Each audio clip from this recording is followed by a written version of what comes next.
Alright, welcome back. So we're going to do the inside of 1804. So we were talking about these switches. Down here in their marked, it says porch light and then the awning light. There is a light that's on that awning outside that will provide you with some light. Also, all RVs should have a fire extinguisher in there, and the fire extinguisher on this particular RV is mounted over here on the side. So where we're going to move next to is the monitor panel right over here.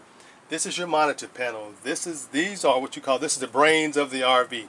So first thing we're going to look at is hot water heater. The hot water heater can be turned on either on gas. When you turn on propane or gas, it lights, and once it's lit, it's about 20 minutes before you have hot water. Or you can run it on electricity, if you have electricity, of course. And then this other switch over here is for the water pump. If you don't have a water hose hooked to the side of the motorhome, you need to turn on the water pump to pump the water to the sink and to the shower and so forth, okay? And then over here, this other button does the slide out room. So what you want to do is you make sure you're parked and on a pretty level spot, and then you push where it says extend, and make sure no one's on the bed when you start bringing the room out, okay? So you push extend, and you hold the button, and the room starts going out. And once the room is fully extended, you let go of the button.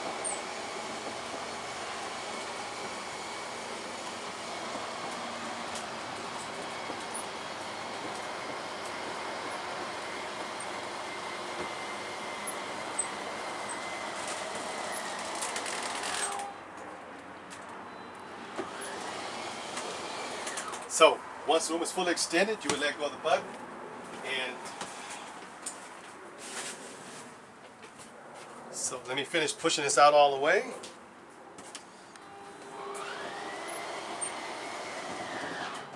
Okay, so once the room is all the way out, the bed, you basically, what you're going to do is you flip this mattress over, and it flips itself into a full-size bed. Basically is what you're doing here.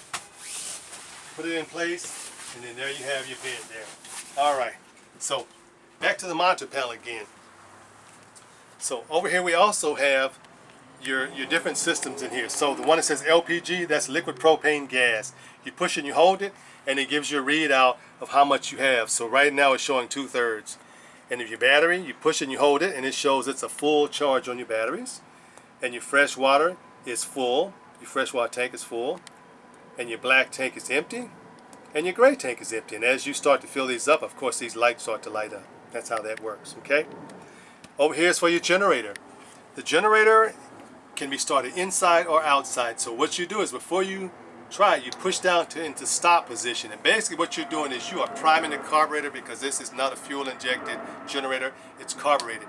Push it down and start, push it down to stop and hold it, and then you push the start button.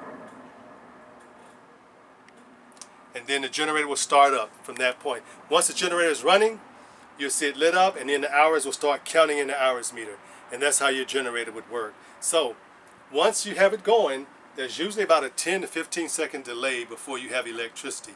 And the best way to know if you got electricity is check your microwave. If your microwave is lit up with the numbers, then you know you have electricity. If something happens and the generator is running and your microwave is not lit up and you have no electricity inside, you need to walk outside to the generator and check that breaker that I showed you earlier and reset that breaker. Alrighty? So over here's your refrigerator. This refrigerator works off of propane as well as electricity. So when I say propane, the propane is what cools it, and it also runs off of your 12-volt house battery. You have two batteries in this unit, one for the engine and one for the RV.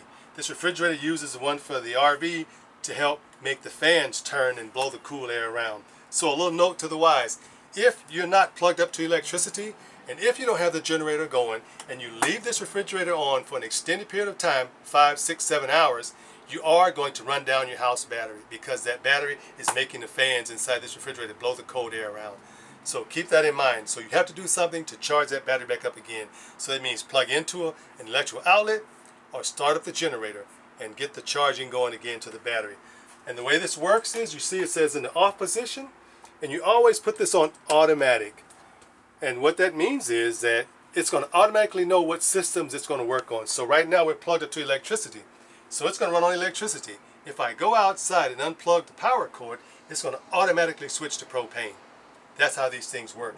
And then it's got settings from 1 to 5, and you leave it at the coldest setting. It's a good idea before you put food in the refrigerator to try to make sure it's cold, because what this refrigerator does, it takes the heat out of whatever you put in it. So if you put stuff in there that's already cold, it's going to be that much more efficient and getting colder that much faster. So, and it starts from the top down. So if you turn this on, what you want to do is you check at the top, and I can feel it's very cold right now, so it's already working, and it normally takes about 6 hours before it's at its maximum operating temperature. Okay, that's how the fridge works. You've got storage up here, and you've got storage all around here, and over here is your thermostat. Now this thermostat controls the air conditioning as well as the heat. So basically, when you start this up, so you see what it says cool, you just switch it over to cool and adjust your temperature and leave this on automatic, and it automatically knows what to do. When it hits its temperature that you set it, it's going to shut off, and it'll cycle on and off just like as if the air conditioner in your home. If you need heat, you push it over to heat, and then you adjust the temperature, and then the furnace will kick on, and the furnace vents are down low and the air conditioning vents are up high. So whenever you see vents in the ceiling, small round ones, those are your air conditioning vents. Okay, and that's how that works. You also have a TV over here, and it does have a DVD player on it. So if you look at that, it's got a DVD player built onto it. And in order to make this work, you can just basically, you can move it around, and your DVD player is on the left side of the TV here. You cannot pick up TV reception going down the road. So if you're thinking that it will not work, the only thing you can really do is watch movies on the DVD player. And you have to have the generator going in order to get the TVs to work. You got these shades, and they work like so. You grab them right in the middle and push them up like that, and that's how they work. If you notice, this says exit. This is one of your emergency exits out of the RV. Basically, you grab these two handles, you turn them in, and you push the window, and it swings out, and you climb out the window, and that's how you get out of that emergency exit there. Okay. If you notice, you got outlets here, and you got little night lights there mounted, and storage across the top there. Inside of your restroom here, if you notice, you have a stand-up shower with a skylight over it, and then your toilet. And on your toilet, if you notice, underneath the bottom on the right side, you have a pedal. That is how you engage the toilet. You step on it halfway, and it puts water in the bowl. When you step on it, completely pushing it down, that will flush the toilet. And you only want to use the tissue that we provided, or regular RV camping tissue. And we provide you with chemicals and toilet tissue. So when you do, before you take off, you want to always put some water in the bowl before you even use the restroom. Always put some water in the bowl. But to treat the tank, put some water in the bowl, you grab one of these bottles, and you dump about half of this right into the water, and then you would just step on it and flush the tank. And that's how that works. Just like so. Okay? And then your 4 rolls of toilet tissue, you have your toilet tissue down here, and then you have your chemicals right there. On this shower, it's pretty self-explanatory. Always remember to lock and unlock this latch before you take off, so this door is not sliding back and forth when you're traveling down the road. But it's pretty self-explanatory. The left is hot and the right is cold there. And then, of course, you would undo this, and you can use it as a handheld shower. This turns on and off the water. That's what that does, okay? All right, I'll close this back and lock that back. All righty. And then you also have a GFI breaker in the bathroom there. If you notice on the wall, right on the side of the vanity there, you got your GFI breaker there, okay? On your stove, you've got a 3-burner stove, and in order to make the stove work, you decide which eye you want to use, and then you use the igniter, and that lights the stove. That's basically how that works. If for some reason the igniter didn't work, you can always use a match. Hold a match there, and you can still light it that way. The oven has to be lit manually. So what you do is, you have your little long barbecue grill lighter or whatever it is, and you turn the stove, the oven knob to light, and you down under here, there's 2 little stems there. And then you would light the stem, you hold that in, you light the stem, and once it stays lit, then you let that out, and then you turn it to the temperature you want it to be set at, and then it kind of lights across the bar, and it lights the oven for you. That's how that works, okay? over here you've got your light, and you got your exhaust fan for when you're cooking, and then of course you got your microwave. It's pretty self-explanatory there. And as I said, if you look in there, you see these little lights on, then you know you have power inside the coach. Up here you've got your TV antenna. This thing looks like a big timeout, and it sits almost 4 feet high up over the RV. So if you crank this up, make sure you bring it back down before you take off, because it will get broken.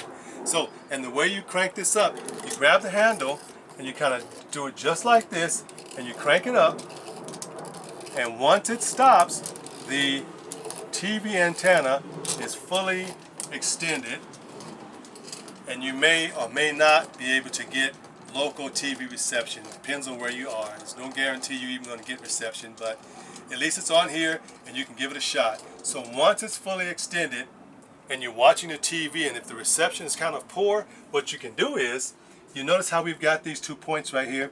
What you can do is you pull it down on it a little bit, and then you can rotate that thing around, and you may be able to improve the picture. If not, you may as well put it back to where it started from, and in order to bring it down flat on the roof, you have to line those 2 arrows back up again, just like when you started. So we bring them back around, and if you notice, those 2 arrows are lined up perfectly, and I'm going to crank this thing back down. And once it's down, it'll stop cranking, and you may even hear it when it hits the roof. Okay, she's all the way down now. Okay. You got lights here and air control from over here, or you can reach manually. And then on your air conditioning vent here, you can open these up and get more air coming out of these. But if everybody is in their beds at night, you can close these off like so, and then more air is sent to the regular air conditioning vents that are placed throughout the motorhome. Okay? This is your privacy cover. If you see how it looks on here, you see the picture. It goes actually on the front of the windshield. You see how it kind of wraps around the mirrors. This is kind of nice to have because it goes on the outside, and it leaves this open part of the RV available for you to access. Some of them have them that they just mount right here, and then this is all closed off. But I love this one because you can see the whole dash, and you can just sit there if you needed to. If you had more people than what the seating is required, you're able to do that. All right, I'm going to put this back up here, and this usually stays in this compartment until it's needed there. You have lights under here, and you have shades under there also. And over here is your full-size bed, the over-the-cab bed here. Basically, what you see here is you got this cushion, and you're probably wondering, well, how the heck can I sleep on that? Well, guess what? This thing has got wood in it, and it flips right into place over here. You fit this in place, and that's how this makes into a bed. And you can sleep, a 250-pound person can sleep up here with no problem. On this TV here, it has a DVD player mounted on the left side also, and you see that black strap underneath there? Well, in order to get this TV to pivot around here, so when you're sitting at the dinette or when you're sitting at the sofa, you can watch movies. So you pull that strap, and that releases the lock on the back, and then you can pivot that TV around, and then you can sit here and watch movies when you're going down the road. This sofa will make into a sleeper. What you want to do is you make sure that this passenger seat is forward. So you push that forward, and you grab the very bottom of this, and you lift up on it, and it lays flat into like a futon bed. And then you put your sheets on top of it. That's how that one makes into a sleeper. Okay? And then this dinette will convert into a sleeper as well. What you want to do is, the first thing you do, you remove all 4 cushions. So you just take these cushions off, just kind of take them right out of the way. I'm not going to take them all out, but I'm just going to say this is, it works that simple. You take them all out of the way, and then you reach up under here, and you unlock this, and that table will drop down, and it's going to sit right here in this little spot. It's almost like a little puzzle piece. This table will fit right in the middle of there, and then you lay all your cushions flat on top of it, and that makes into the next sleeper for you. Word to the wise, if you have this made into a bed, do not sit in the middle to try to put your shoes on if you're an adult. Sit on the sides where the bottom cushion is, and that way you won't break this in half, because that happens quite often where people break these by sitting on them. So remember that. Sit over here and not on here. Okay? It's fine to sleep on, and to put this away, you remove your cushions, you raise it back up to the starting position, and you lock that lever back in place. And that's how that goes into your sleeper there. It goes back into your dynamic. Also over here, you have your breaker box. It's really important to know where that is because when a breaker trips or when you blow a fuse, it's a good idea to know where that is. So that's your breaker box there, and there are all your breakers and fuses. And then if you look over to the other side of the breaker box, that is your propane detector. That sniffs out the air and is sniffing for propane or sniffing for any kind of unusual odor, and it will alarm if you spray Lysol or something to that effect. You spray that in here, it will go off. So if it goes off, just do a quick assessment of why you think it went off. Another reason why this will go off is if your house battery is starting to get low. If your house battery is getting low, that's going to start alarming and telling you that your batteries are getting low. Okay? All right. Up here, we're going to look in the driver's seat here. So come on up here and follow me. It's pretty much just like any other Ford truck or van. All your controls are here for your air conditioning. There's your radio. You have little outlets here for charging your phones. And then you have over here, there's this button that calls the emergency start. What that is if you left your headlights on and ran your truck battery down, what you can do is you come over here, you turn the ignition forward to start it, and you push this emergency start button simultaneously, and your house battery will give your truck battery a jump. That's what that'll do for you. And of course you got tilt wheel, and then all your controls are in the steering wheel here for your cruise control and so forth. Alright? That's pretty much it up here. And you got your CD player there, and